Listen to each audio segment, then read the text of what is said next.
Hello and welcome to my YouTube channel Knowledge and Success.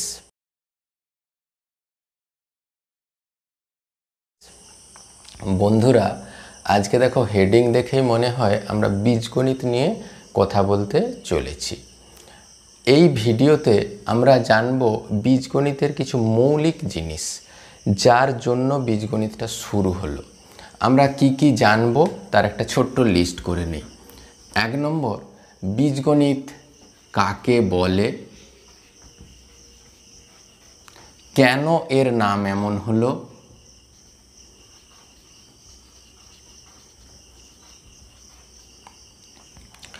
কি জানব সব মৌলিক জিনিস যেমন অনিয়ন্ত্রিত সংখ্যা,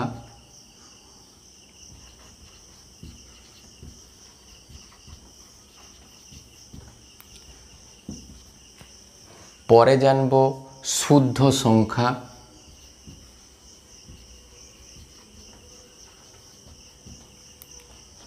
পরে জানব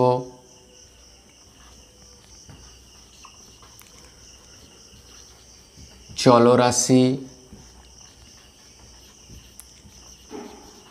ধ্রুবক, নিয়ন্ত্রিত সংখ্যা,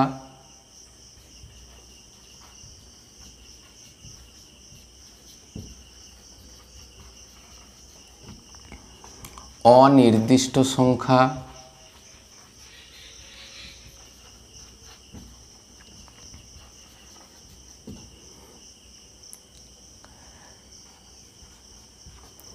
তারপরে জানব সংখ্যার পরম মান,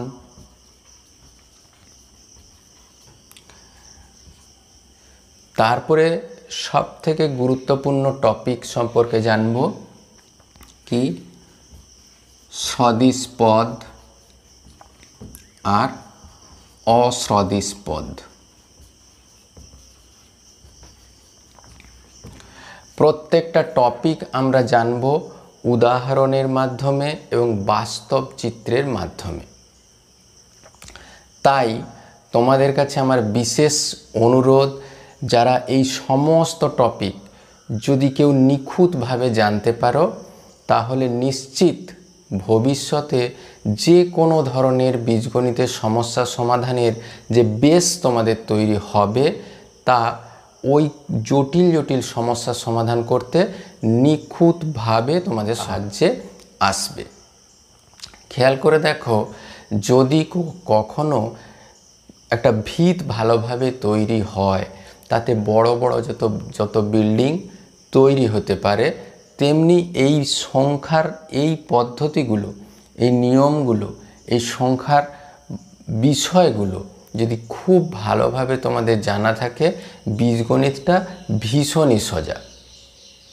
তাই আমার অনুরোধ, যারা এই টপিকগুলি একটু একটু জানো তারা দরকার হলে স্পিড বাড়িয়ে দেখবে, আর যারা জানো না তারা স্পিড কমিয়ে দেখবে। তবে পুরাপুরি দেখার অনুরোধ রাখলাম, স্কিপ করে দেখো না। আর খাতা পেন নিয়ে বসো, যেখানে প্রত্যেকটা টপিকের উপর যে আলোচনা সে তুমি নোটস করতে পারো। তাই আজকের টপিকটা ভালোভাবে আলোচনা করা যাক। প্রথমে আসছে, নামটা হচ্ছে বীজগণিত। এই বীজ, প্রথমে আমরা বলি বীজ, এই বীজের উপর গণিতটা আলোচনা করা হবে। এই বীজ কার থাকে? বীজ থাকে দেখো সমীকরণের, বীজ থাকে সমীকরণের। সমীকরণ আবার কি থেকে তৈরি হয়? সমীকরণ তৈরি হয় গাণিতিক বিবৃতি।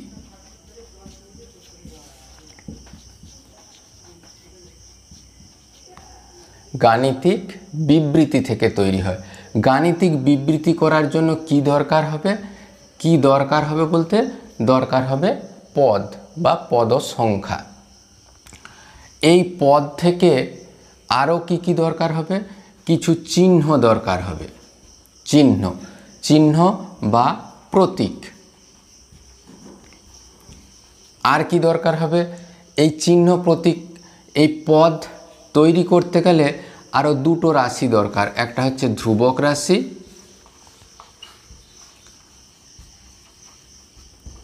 আর একটা হলো চলরাশি।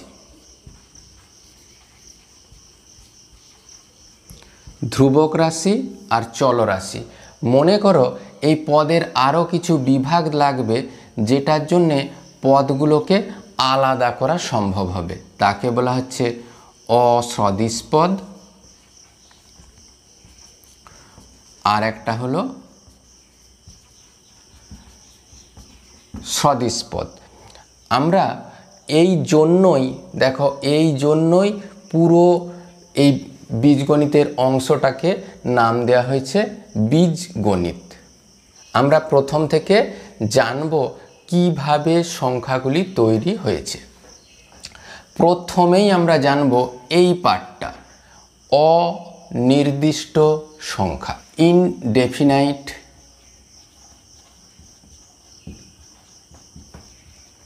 নাম্বার। অনির্দিষ্ট, আসলে দেখবে সংখ্যা যখন আলোচনা করা হয়েছিল কিছু কিছু মূল সংখ্যা আলোচনা করা হয়েছিল। দেখো নির্দিষ্ট সংখ্যা বলতে আমরা এমন সংখ্যাগুলোকেও বুঝেছিলাম, ধরো 1 ডজন, 1 জোড়া। এই কথাগুলোর মাধ্যমে এটা নির্দিষ্ট সংখ্যাকে বোঝাচ্ছিল। তাহলে অনির্দিষ্ট সংখ্যাটা কি? অনির্দিষ্ট সংখ্যা হচ্ছে, ছোট্ট করে তোমরা শুধু মনে রাখো, এটা হলো এক ধরনের ভেরিয়েবল। ভেরিয়েবল বা একেও আমরা পরে এই একই কথাটা ব্যবহার করব চল বলে। আসলে তাহলে কি এমনও কিছু নির্দিষ্ট সংখ্যা আছে যার নাকি কোনো নির্দিষ্ট মান নেই? সেটা কি করে সম্ভব? দেখো এই আলোচনাটাই এমন করে করি। যদি আমরা বলি এক্স, এক্সকে যদি আমরা সংখ্যা হিসাবে বিবেচনা করি, এক্সের মান কত? ওয়াইকে যদি আমরা সংখ্যা হিসাবে ভাবি, ওয়াইয়ের মান কত? সব থেকে বড় কথা, এক্স আর ওয়াইগুলি কি সেইটি একটু ভেতরে জেনে নেওয়া যাক। এরপর আমরা জানব প্রতীক।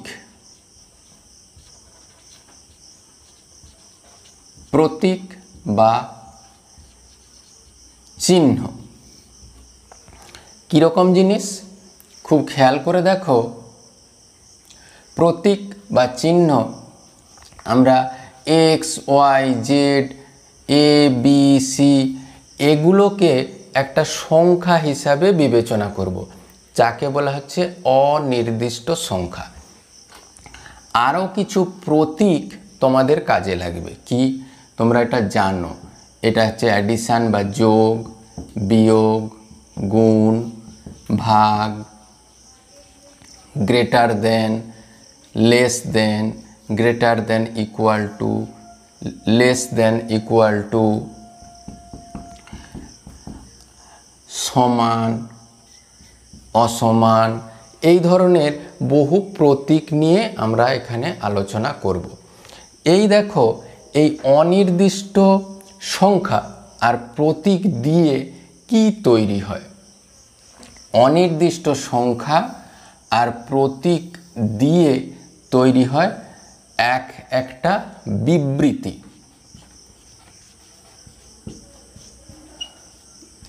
একটা বিবৃতি। বিষয়টা কি একটু ভালোভাবে দেখা যাক। কিছু গাণিতিক বিবৃতি কেমনভাবে লিখতে হয় আমরা জেনে নিই। যেমন দেখো, যদি বলা থাকে এক্স এবং ওয়াই এর যোগফল সমান 0, তাহলে আমরা লিখব এক্স যোগ ওয়াই সমান 0। এটা হচ্ছে একটি গাণিতিক বিবৃতি। এরপর এমনই লেখা আছে, দেখো এক্স ও ওয়াই এর 1/3।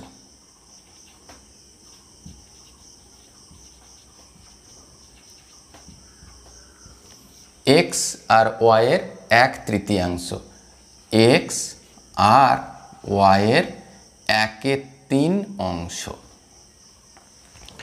দেখো যত বিবৃতিগুলি তুমি সুন্দর করে লিখতে পারবে তত তুমি আরও ধীরে ধীরে করে উন্নত হবে। যেমন দেখো, এমন যদি থাকে একটি 2 অঙ্কের সংখ্যা লিখো,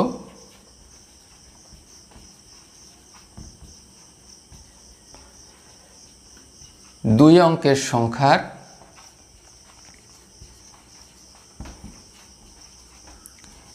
এককের অঙ্ক x,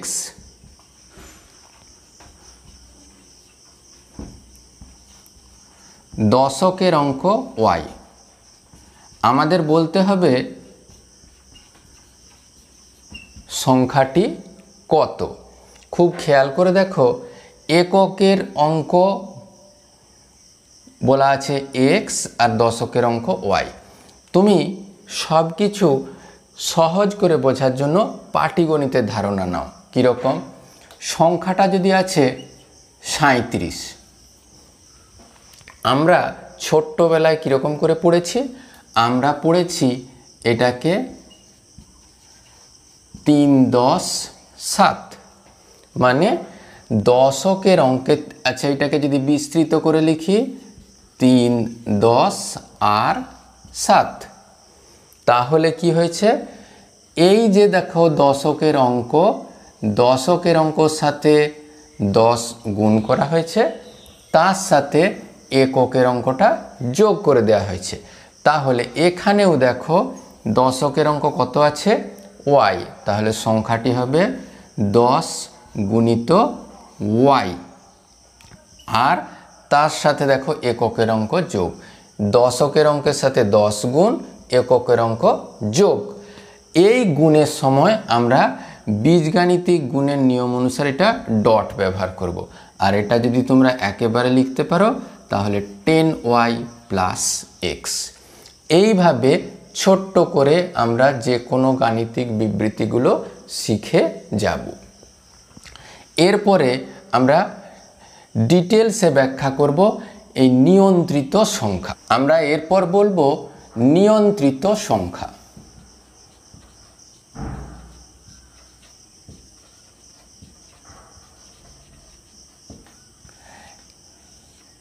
নিয়ন্ত্রিত সংখ্যাটা কি একটু ছোট্ট করে জেনে নিই। নিয়ন্ত্রিত সংখ্যা বলছে নিয়ন্ত্রিত সংখ্যা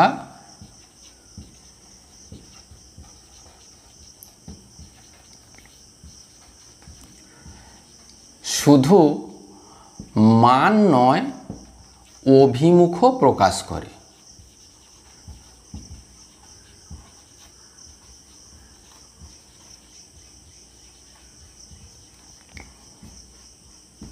সেটা আবার কি?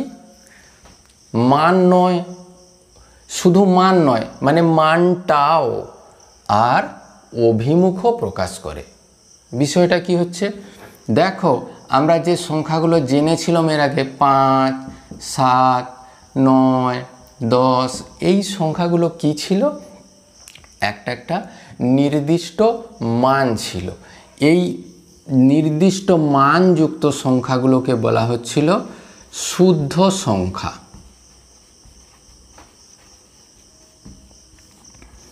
তার সাথে আমরা কি যোগ করলাম? একটা অভিমুখ দিয়ে দিলাম। কি করে অভিমুখ দেব? দেখো, আমরা যদি একটা সংখ্যা রেখায় সংখ্যাগুলো বিবেচনা করতাম, ধরো এখানে আছে 5, এখানে আছে 7, এখানে আছে 9, 1, 2, 3, 4, 5 করে যদি থাকে, তাহলে ডান দিকে যে সংখ্যাটা আছে তার বাম দিকে কি কোনো সংখ্যা থাকতে পারে? সেই বিবেচনা করে এখানেও একই দূরত্বে একটা সংখ্যার কথা বিবেচনা করা হলো, তার মান হচ্ছে -5। এর একটা অভিমুখ আছে, এটা যদি ডান দিক হয়, এটা বাম দিকে। বিষয়টা কি? ওই অভিমুখ জানার জন্য ঠিক এই সংখ্যাগুলো কি বিপরীত সংখ্যা। কীরকম বিপরীত সংখ্যা? ভালো করে বুঝো, যে সংখ্যা ছিল তার বিপরীত চিহ্নযুক্ত সংখ্যাকে বিপরীত সংখ্যা বলা হচ্ছে। তাহলে বিপরীত সংখ্যাটাকে কি বলবো? বিপরীত সংখ্যা হলো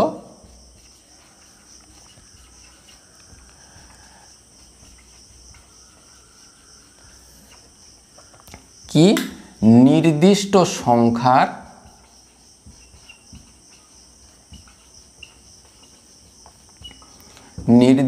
সংখ্যার বিপরীত চিহ্নযুক্ত সংখ্যা।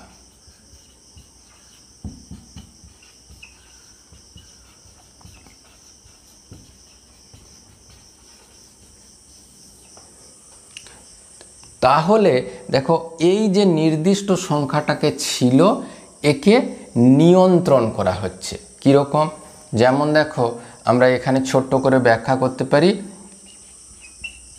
এক্স টাকা কোনো একজন ব্যবসায়ীর লাভ হয়েছে। তাহলে যদি ক্ষতি হতো, ওই এক্স হিসাবে যদি আমরা ব্যাখ্যা করতে পারতাম, তাহলে আমরা লিখতাম মাইনাস এক্স টাকা লাভ। মাইনাস এক্স টাকা লাভ মানে আমাদের এক্স টাকা ক্ষতি। অর্থাৎ এই লাভটাকেই মাইনাস দিয়ে ব্যাখ্যা করার ফলে আমরা ক্ষতিটাকে ব্যাখ্যা করতে পারছি। ওই জন্য এই সংখ্যাটাকে নিয়ন্ত্রণ করা হয়েছে, ওই জন্য নাম হয়েছে নিয়ন্ত্রিত সংখ্যা। তাহলে এই সংখ্যাটাকে নিয়ন্ত্রণ করা হয়েছে বলে এর নাম হয়েছে নিয়ন্ত্রিত সংখ্যা। এরপর আমরা জানব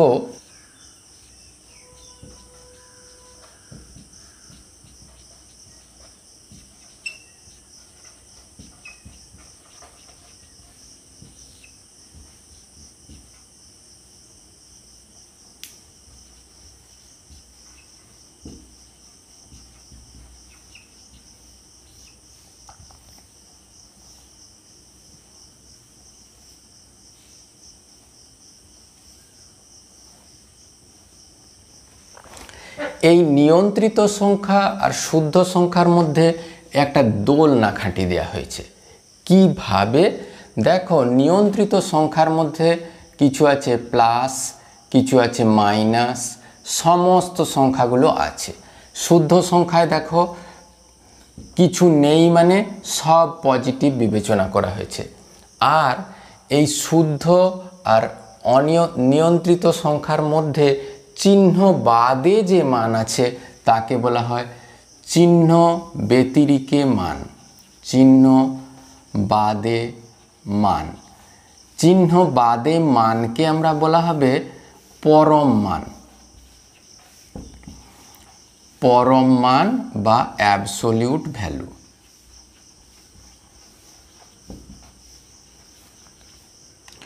যদি বলা হয় -5-এর পরম মান কত, চিহ্ন বাদে যে মানটা আছে শুধুমাত্র 5। +5 এর পরম মান কত? শুধুমাত্র 5। -x এর পরম মান কত? শুধুমাত্র x।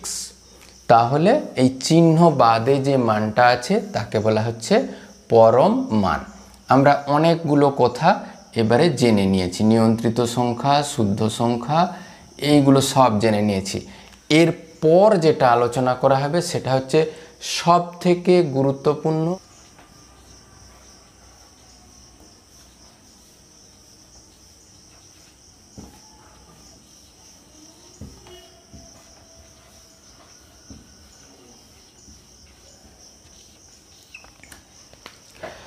আমরা প্রথমে জানব চলরাশি কাকে বলে। আমরা বলে নিই, কোনো গাণিতিক প্রক্রিয়ায়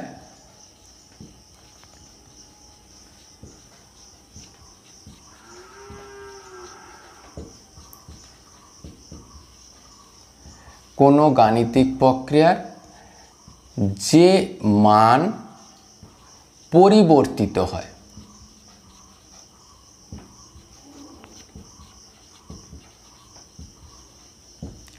তাকে বলা হচ্ছে চলরাশি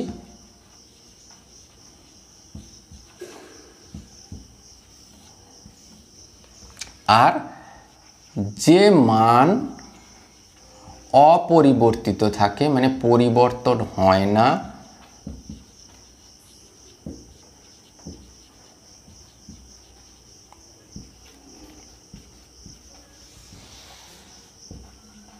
তাকে বলে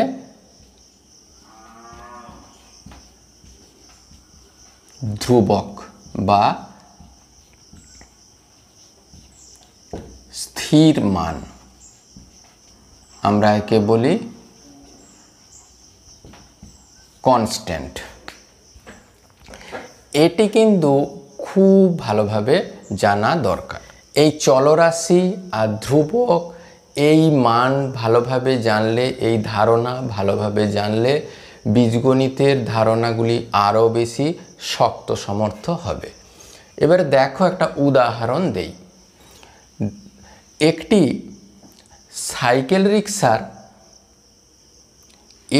সাইকেল রিক্সার মোট চাকা আছে কয়টি?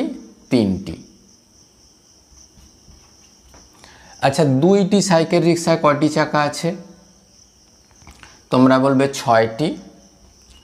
এই 6টিটাকে আমরা লিখছি 2 গুণিত 3টি। পরের আলোচনার সময় আর টি আমরা বলবো নি, সব টি আছে ধরে নেওয়া হলো। 3টা সাইকেল রিক্সা চাকা আছে, 3 গুণিত 3টি। যদি 4টা থাকতো তাহলে 4 গুণিত 3টি। তাহলে একটা যখন সাইকেল রিক্সা ছিল আমরা এটা লিখতে পারি 1 গুণিত 3টি। আবার দেখো, যদি এইরকম হতে হতে 10টা সাইকেল রিক্সা থাকে তাহলে আমরা বলবো 10 গুণিত 3টি। যদি n সংখ্যক থাকে, n এর মান যাই হোক, 10, 50, 20, 100, 200, 500, 1000, তার চাকা থাকবে কত? n গুণিত 3। খেয়াল করে দেখো, এখানে একটা রাশির মান সব সময় একই আছে।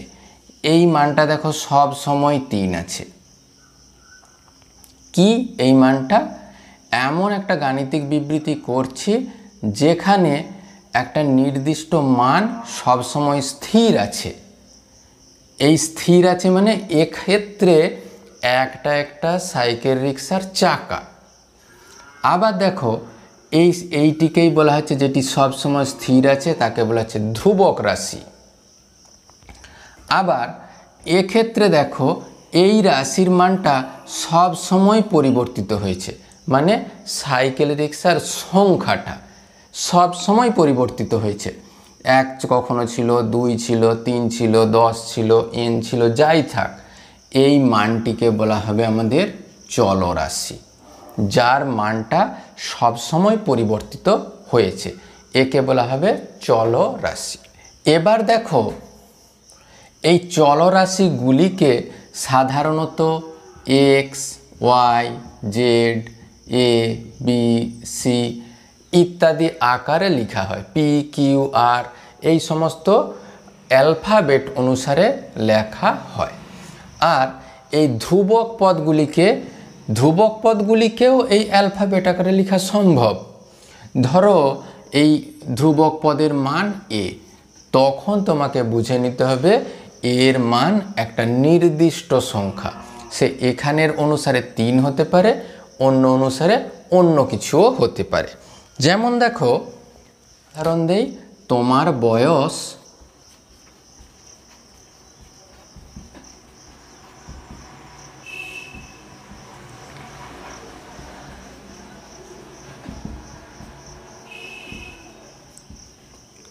ভাইয়ের বয়সের দ্বিগুণ। বয়স কিন্তু জানা নেই, বলা আছে কি তোমার বয়স ভাইয়ের বয়সের দ্বিগুণ।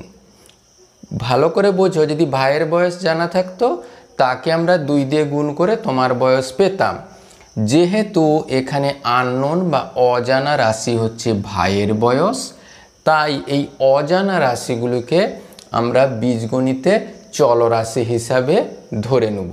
আমরা এক্ষেত্রে ধরে নেব ভাইয়ের বয়স আমার ভাইয়ের বয়স কত, এক্স বছর। তাহলে সেক্ষেত্রে আমি আমার বয়স হিসাব করতে পারবো ভাইয়ের বয়সের রেসপেক্টে। তাহলে আমি বলবো এক্ষেত্রে আমার বয়স হবে কত, আমার বয়স হবে 2 গুণিত এক্স বছর। এই দেখো এখানে এক্সটা চলরাশি, কোনটাকে চলরাশি হিসাবে বিবেচনা করা হচ্ছে, যে মানটা আমাদের আননোন, যার সাপেক্ষে অন্য মানগুলো আমরা হিসাব করতে পারছি, তাকে আমরা এই চলরাশি হিসাবে বিবেচনা করছি। 2 বছর পর ভাইয়ের বয়স কত হবে, এক্স প্লাস 2 বছর। 2 বছর পরে আমার বয়স কত হবে, 2x প্লাস 2 বছর। এবারে এমন হতে পারে, ধরো একটা নির্দিষ্ট শর্ত দেওয়া থাকলো কি, 2 বছর পর আমার বয়স যা হবে ভাইয়ের বয়সের 3/2 অংশ। তাহলে আমরা এইভাবে শর্ত করব, আমার বয়স যা হবে সেটা ভাইয়ের বয়সের 3/2 অংশ।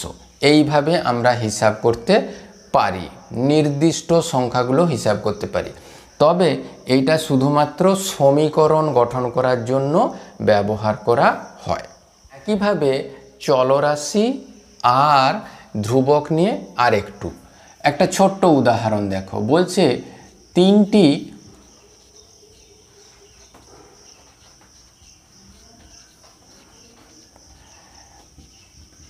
ক্রমিক সংখ্যার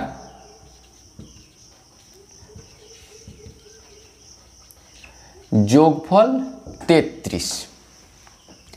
ভালো করে জানা দরকার 3টি ক্রমিক সংখ্যা বলতে কি বোঝায়। ক্রমিক মানে পর পর, ধরো 2, 3, 4 এগুলো হচ্ছে ক্রমিক সংখ্যা, 1, 2, 3, 4 সবগুলোই ক্রমিক সংখ্যা।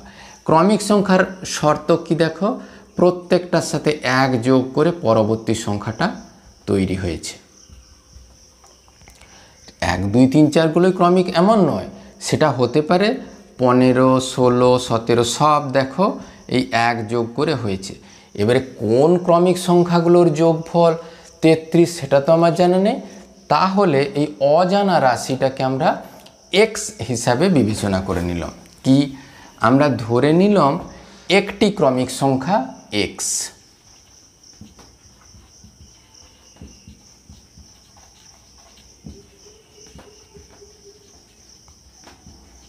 তাহলে তার পরের ক্রমিক সংখ্যা কত হবে, নিশ্চয়ই হবে দেখো এক্স প্লাস 1, এইটা পরবর্তী।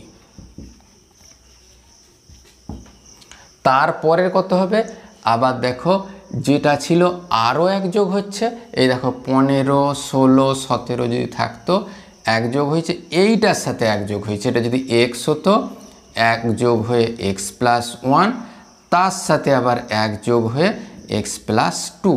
তাহলে পরবর্তী আরেকটা সংখ্যা হচ্ছে এক্স প্লাস 2।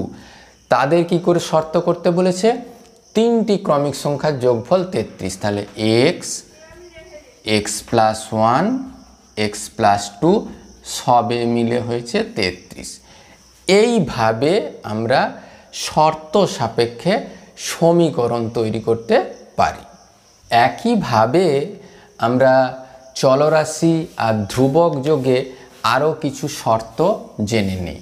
যেমন দেখো চলরাশি, তোমরা বাস্তবে বলো দেখি যে কি কি ধরনের চলরাশি তোমরা দেখেছো যার মানটা ধীরে ধীরে ধীরে ধীরে পরিবর্তন হয়েছে। যেমন দেখো গাছের বৃদ্ধি, তোমার নিজের বয়স। তাহলে এইগুলো আমরা ছোট্ট করে লিখি। এই চলরাশির যদি উদাহরণ দেই, ধরো গাছের বৃদ্ধি, তোমার বয়স, সব ধীরে ধীরে পরিবর্তন হচ্ছে, তোমার বয়স। আচ্ছা, তোমার ক্রমিক সংখ্যা বা রোল নাম্বার যে কোনো সময় তো পরিবর্তন হতে পারে। তোমার আজকে যত রোল ছিল তার থেকে আগিয়ে যেতে পারে। তোমার ক্রমিক সংখ্যা, ক্রমিক সংখ্যা, এই সব হচ্ছে এক একটি চলরাশি। আবার যদি আমরা ধ্রুবক হিসাবে দেখি, ধ্রুবক কি হতে পারে? যে কোনো সংখ্যায় ধ্রুবক হতে পারে। যেমন দেখো -4, 3, 7/5, ইভেন এও ধ্রুবক হতে পারে। কখন? যদি কোনো একটা গাণিতিক বিবৃতিতে এর মান নির্দিষ্ট করে বলে দেওয়া থাকে, তাহলে কিন্তু সেই মানটা হবে ধ্রুবক। আমরা আর একটা উদাহরণ সহযোগে এই চলরাশি আর ধ্রুবকের মধ্যে যে সম্পর্ক আছে সেগুলো জেনে নিই। যেমন দেখো, একটা যদি গাণিতিক বিবৃতি তৈরি করতে দেওয়া থাকে, কি বলে দেওয়া আছে? এক্সটি খাতার দাম,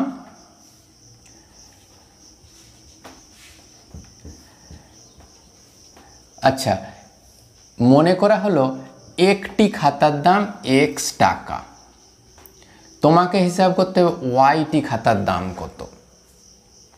ভালো করে দেখো, যদি ছোট্ট করে বিবেচনা করো, একটি খাতার দাম যদি 5 টাকা থাকতো, দুইটি খাতার দাম তুমি 5 গুণ 2 করতে, সেই একই ধারণা, একটি খাতার দাম x টাকা, ওয়াইটি খাতার দাম x গুণ y টাকা। এই সমীকরণ বা এই বিবৃতি গঠন করাটি ভালোভাবে আমাদের জানতে হবে।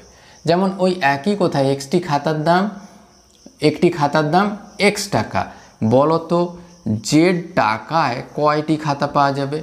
জেড টাকায় কয়টি খাতা পাওয়া যাবে?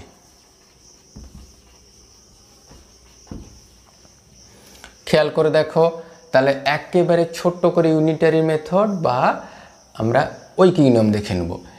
এক্সটি খাতার দাম 1 টাকা, x টাকায় পাওয়া যাবে একটি খাতা, 1 টাকায় পাওয়া যাবে 1/xটি খাতা, আর জেড টাকায় পাওয়া যাবে z/xটি খাতা। সুন্দর করে হচ্ছে। এরপরে একই কথা বিবেচনা করে দেখো, একটি ত্রিভুজ তৈরি করতে 3টি বাহু লাগে। একটি ত্রিভুজের 3টি বাহু, আর একটা এই চতুর্ভুজ তৈরি করতে 4টি বাহু লাগে। খেয়াল করে দেখো, আমরা দেখছি যে আমরা দেখি এক্সটি ত্রিভুজ তৈরি করতে এবং ওয়াইটি চতুর্ভুজ তৈরি করতে কয়টি বাহু লাগে। এক্সটি ত্রিভুজ তৈরি করতে দেখো 3 গুণিত x 3xt। আচ্ছা, এখানে আবার কথা দেখো, x গুণ 3 যদি থাকে, তোমরা সাধারণত এই ধ্রুবক পদটাকে সামনে লেখার চেষ্টা করবে। এটাকে আমরা ছোট্ট করে লিখব 3x। আবার একইভাবে ওই ওয়াইটি চতুর্ভুজ তৈরি করতে কয়টি বাহু লাগে? 4 গুণিত yt। এখন আমাদের কথা হচ্ছে ওই এক্সটি ত্রিভুজ আর ওয়াইটি চতুর্ভুজ করতে মোট কয়টি বাহু লাগে? তাহলে দেখো আমরা পেয়ে গেলাম 3x যোগ 4yt বাহু লাগে। এখানে দেখো, এটাকে অন্য কিছু কি নাম দিয়ে বলা যেতে পারে? যেখানে কি হয়েছে দেখো, চলরাশি তার সাথে ধ্রুবক, চলরাশি তার সাথে ধ্রুবক, এইভাবে যদি চলতে থাকে, আবার যদি এমনও হয় যে এই এতগুলো বাহু নিয়ে, ধরো অনেকগুলো বাহু নিয়ে এই চতুর্ভুজ আর ত্রিভুজ গঠন করা হচ্ছিল, তাতে এইভাবে এক্সটি ত্রিভুজ গঠন করা হয়েছে, ওয়াইটি চতুর্ভুজ গঠন করা হয়েছে, আরও 2টি বাহু পড়ে রয়েছে। তাহলে মোট কয়টা বাহু ছিল দেখো, এই 3x যোগ 4y যোগ 2টি বাহু পড়ে রয়েছে।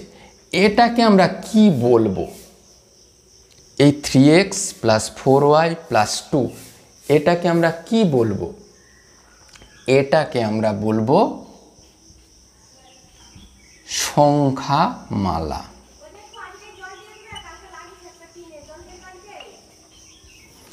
এটিকে আমরা বলবো সংখ্যামালা। এরপর আমরা জানবো এই বীজগাণিতিক সংখ্যামালা কিভাবে তৈরি হয়েছে।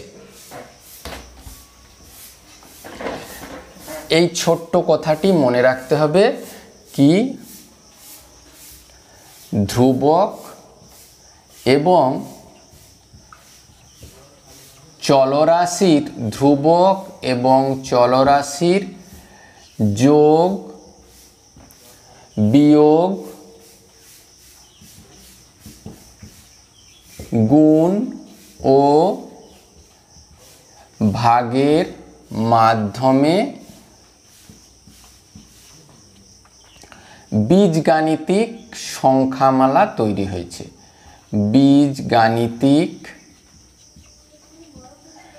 সংখ্যামালা তৈরি হয়েছে। বীজগাণিতিক সংখ্যামালা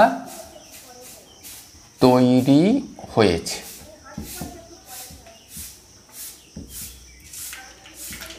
বীজগাণিতিক সংখ্যামালা তৈরি হয়েছে। তাহলে এইটা যদি সংখ্যামালা হয়, তোমরা খুব খেয়াল করে দেখো, এইটা পদ ছিল 4y + 2। এখানে দেখো এই ধরনের একটা কথা তোমাদের আমি বলি,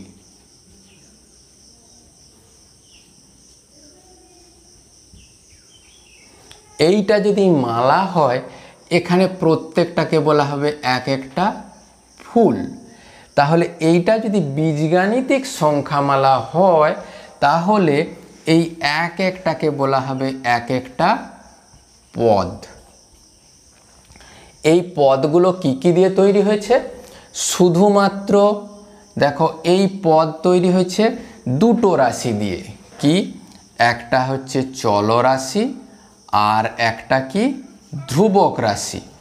চলরাশি আর ধ্রুবক রাশি সম্মিলিতভাবে এক একটা সংখ্যার পদ তৈরি হয়েছে, এক একটা পদ তৈরি হয়েছে। আবার এই পদগুলো যখন এই মালার মতো জুড়ে জুড়ে তৈরি হয়েছে, তখন তাকে বলা হয়েছে সংখ্যামালা। এখানে মনে রাখতে হবে শুধুমাত্র এই চলরাশি আর ধ্রুবক যুগে যে পদ হয়েছে, তার সাথে শুধু ধ্রুবকও একটা একটা পদ হতে পারে। তাহলে এখানে দেখো খুব খেয়াল করে, এটা তোমাদের যে উদাহরণটা দিয়েছিলাম সেখানে প্লাস আছে, মাইনাসও থাকতে পারে কোনো একটা বিবৃতিতে। আরও একটা ধরো, আমরা একটা কথা বিবেচনা করছি কি, আর একটা সংখ্যামালা, যেমন ধরো 3x - 2। এক্ষেত্রে দেখো এই -2 একটা অনিয়ন্ত্রিত সংখ্যা হলেও এখানে দেখো দুটি পদ আছে, এটা একটা পদ, এইটা একটা পদ। তাদের মধ্যে কি এই মাইনাস চিহ্ন দ্বারা যুক্ত হয়ে এইটা এখন কি হয়েছে? এখন হয়েছে সংখ্যামালা। আবার দেখো এক্ষেত্রে এইখানে একটা পদ, এইখানে একটা পদ, এইখানে এই পদগুলো সবগুলো যোগ হয়ে কি তৈরি হয়েছে? সংখ্যামালা। তাহলে সংখ্যামালার প্রত্যেকটা পদের উপর ভিত্তি করে আমরা বিবেচনা করব যে ওইটা কি ধরনের সংখ্যামালা। যেমন দেখো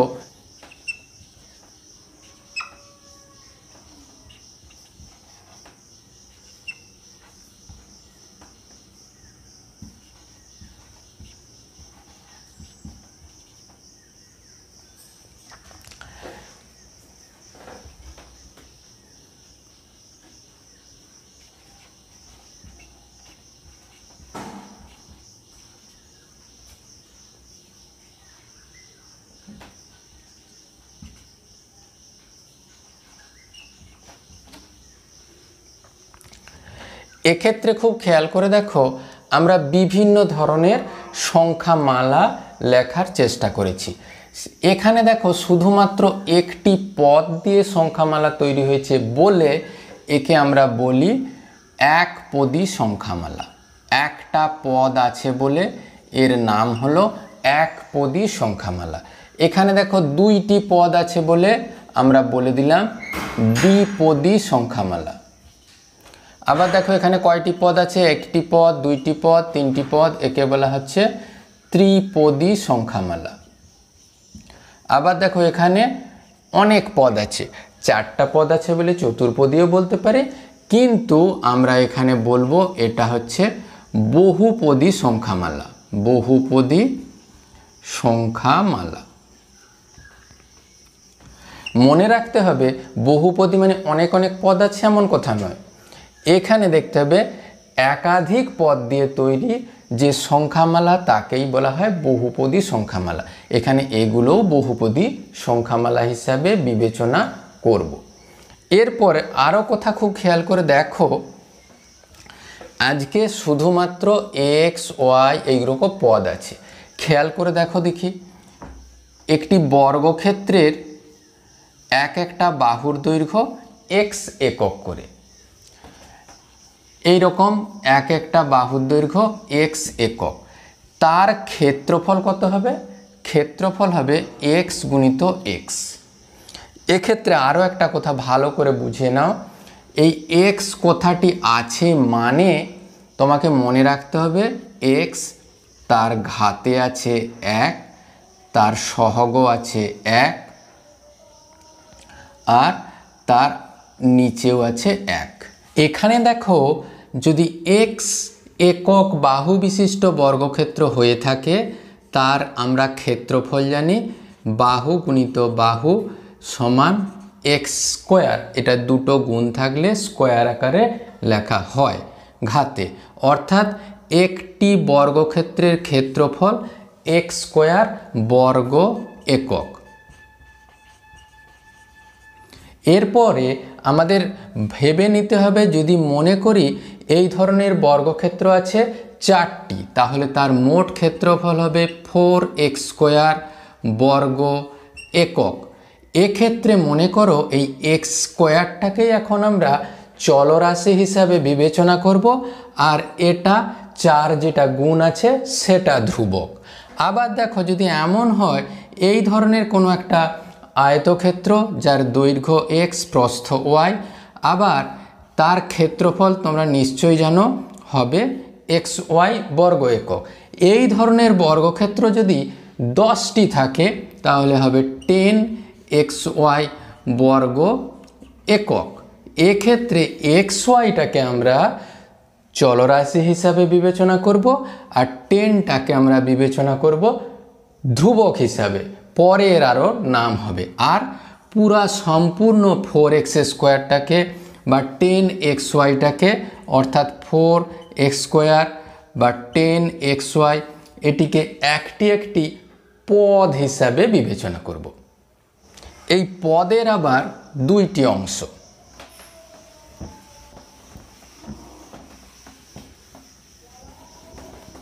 এইখানে এবারে প্রত্যেকটা পদ বিবেচনা করে দেখো, এখানে এই এক্সগুলো হলো চলরাশি। এই চলরাশির সম্মুখে যে পদটি আছে, যেটা ধ্রুবক পদ আছে, তাকে বলা হয় সহগ। তাহলে একটা কথা পরিষ্কার কি, এই বহুপদী সংখ্যামালার এক্স কিউ এর সহগ কত? এক্স কিউ এর সহগ 3। একইভাবে এক্স স্কোয়ারের সহগ কত? -2। এক্স এর সহগ কত? 3। আর এটা কি লিখব? এটা লিখব আমরা ধ্রুবক পদ বা ধ্রুবক পদের সহগ -7। এই ধরনের অনেক সময় এই কথাটাকে দেখো আমরা যদি গাণিতিকভাবে বিবেচনা করি, দেখো 3 ঘাত, তারপরে 1 ঘাত কমে আসছে 2 ঘাত, 1 ঘাত, 0 ঘাত, ওই জন্যে এটাকে অনেক সময় x⁻0 এর সহগও বলা হয়ে থাকে।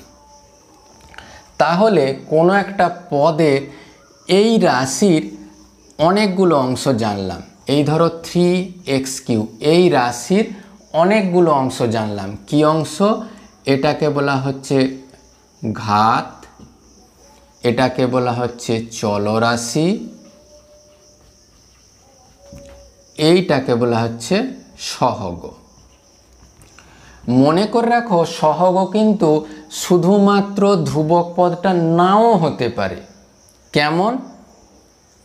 যেমন এই পদটায় যদি এক্স স্কোয়ারের সহগ বিবেচনা করা হতো, এক্স স্কোয়ার বাদে যেটা থাকবে মানে 3x ইন্টু এক্স স্কোয়ার করলে এক্স কিউ হতো, তাহলে কিন্তু 3xটাকেই আমরা বলতাম সহগ। তাহলে 3xটাকেই আমরা বলতাম সহগ।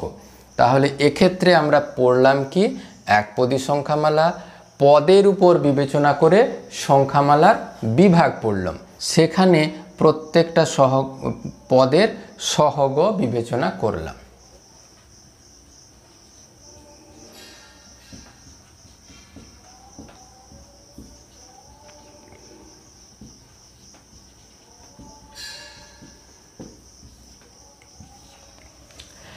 এরপর আমরা ভালোভাবে জেনে নেব এই সদিশ পদ আর অসদিশ পদ কাকে বলে। এটা হচ্ছে সিমিলার টার্ম আর ওটা ডিসিমিলার টার্ম। এই সিমিলার টার্ম বা অসদিশ পদ যদি জানতে পারো, তবেই তোমরা বীজগণিতের যে কোনো প্রক্রিয়া ব্যবহার করে যোগ বিয়োগ এই ধারণাগুলো পরিষ্কারভাবে নিতে পারো। যেমন দেখো, আমরা এখানে বলেছিলাম এই বর্গক্ষেত্রের ক্ষেত্রফল এক্স স্কোয়ার হিসাবে ধরবো, যেখানে এক্স একটা বাহু। কিন্তু দেখো, যদি আয়তক্ষেত্র হয়, একটা দৈর্ঘ্য, এখানে প্রস্থ, এর ক্ষেত্রফল কিন্তু এক্স ওয়াই আর এক্স স্কোয়ার দুটি একই ধরনের পদ নয়। তার কারণ এক্ষেত্রে দেখো এক্সের ঘাত 2 আছে, এখানে এক্স আর ওয়াইয়ের কোনো ঘাত নেই। এই দুটো রাশি পরস্পর আলাদা, এইগুলোকে বলা হয় অসদিশ পদ।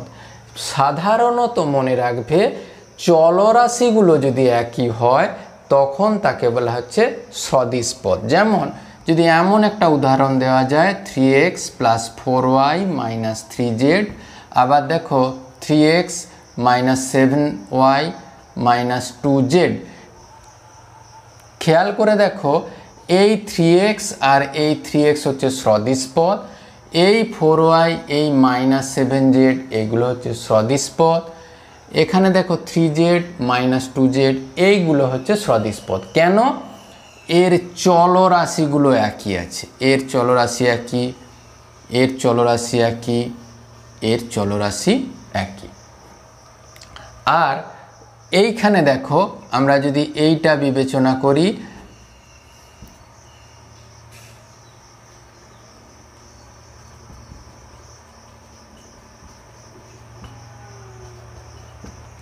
এক্ষেত্রেও খেয়াল করে দেখো, এখানে এক্স স্কোয়ার যুক্ত কোনো পদ নেই, এইগুলো সদিশ পদ, এইগুলো সদিশ পদ, কিন্তু এই পদটা পরস্পর অসদিশ পদ।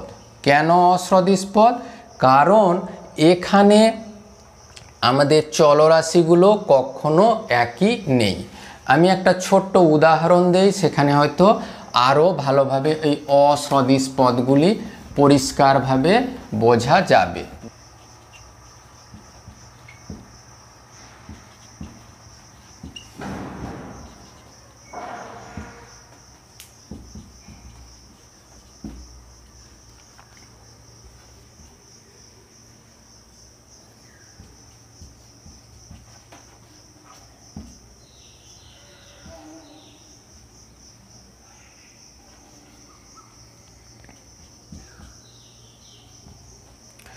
এই সব পদগুলির কথা বিবেচনা করো।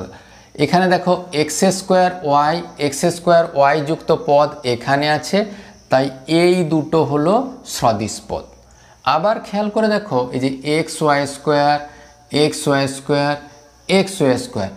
এক্ষেত্রে দেখো শুধুমাত্র ধ্রুবক পদগুলি আলাদা আলাদা। ধ্রুবক পদ বলার থেকেও আরও বলে রাখলে ভালো হতো, সহগগুলো আলাদা আলাদা।